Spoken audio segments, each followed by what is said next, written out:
अगला सैम हिंदी कक्षा में मैं सुनीति मिश्रा आप सबका हार्दिक स्वागत करती हूँ। तो बच्चों, आजकल हम पढ़ रहे हैं कक्षा 8वीं की दूरवा और आज मैं पढ़ाने जा रही हूँ इसका 15वां पाठ फर्श पर, जिसके रचनाकार हैं निर्मला गर्ग।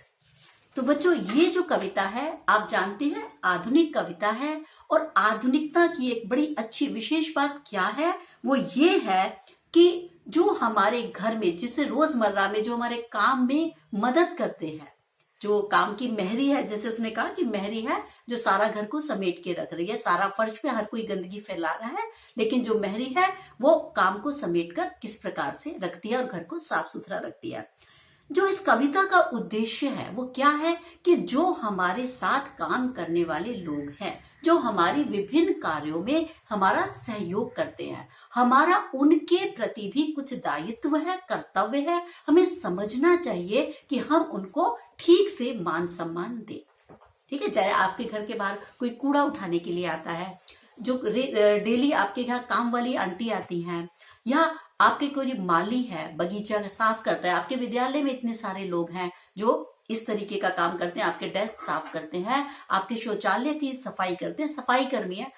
कहने का मतलब ये है कि आपको क्या चाहिए कि आप उनको इग्नोर नहीं करें, आप उन्हें उपेक्षा से मत देखिए, उनको उपेक्षित दृष्टि से नहीं देखेंगे। क्या करेंगे, उनके तरफ भी आपको उनके मान सम्मान का आपको पूरा ध्यान रखना चाहिए। तो इसी उद्देश्य को लेकर कि फर्श पर क्या क्या कौन कौन डाल रहा है और अंत में किस प्रकार से जब मेहरी ने साफ किया तो कवियत्री कहती है अब मेरी कविता बन गई। कि जो हमारा जो ऐसा नहीं है कि मतलब जो इस तरीके का वर्ग है हमारा, उसको शोषित न रहने दीजिए, उस पर आप ध्यान दीजिए। पढ़े कविता। चिड़िया आती है डाल जाती तिनके फर्श पर, तो हवा आती है बिखेर जाती धूल फर्श पर, सूरज आता है सजा जाता चिंदियां फर्श पर। तो क्या बता रहे हैं कि सुबह के समय क्या होता है कि चिड़िया आती है और चिड़िया आकर क्या करती है, अपना घोंसला उसने कहीं बनाया हुआ है और वो फर्श पे बहुत सारे तिनके बिखरा के चली जाती है, तो फर्श गंदा हो गया। हवा आती है, तेज हवा आती है और क्या होता है, सारे फर्श पर धूल बिखरा कर चली जाती है। सूरज आता है, सूरज क्योंकि खिड़कियों में से छन के जब सूरज की धूप अंदर आ रही है तो वो चिंदियां फर्श पे, यानी छोटे छोटे धूप के टुकड़े जो आते हैं हमारे कमरों में, वो छोटे छोटे धूप के टुकड़े वो भी फर्श पर सजाता है, यानी छोटे छोटे धूप के टुकड़े हमें दृष्टिगत होते हैं, नजर आते हैं। मुन्ना आता है, छोटा सा मुन्ना जो है उस घर में रहने वाला, वो आता है और वो क्या करता है, अपना खाने की कोशिश में उलट देता है जो भी उसके पास है, दाल सब्जी या कुछ भी खाने का उसका सामान है, वो फर्श पर पलट देता है कटोरी, तो भी फर्श गंदा हो जाता है। मम्मी आती है, अब वो क्या कर रही है, देखिए आप चित्र में, दाल चावल बीन रही है और वो फर्श पर चुक चुक के जो उसका कूड़ा है वो फेंकती चली जा रही है।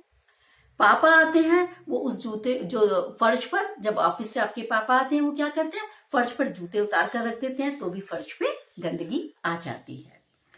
लेकिन महरी आती है और समेट लेती है सब कुछ।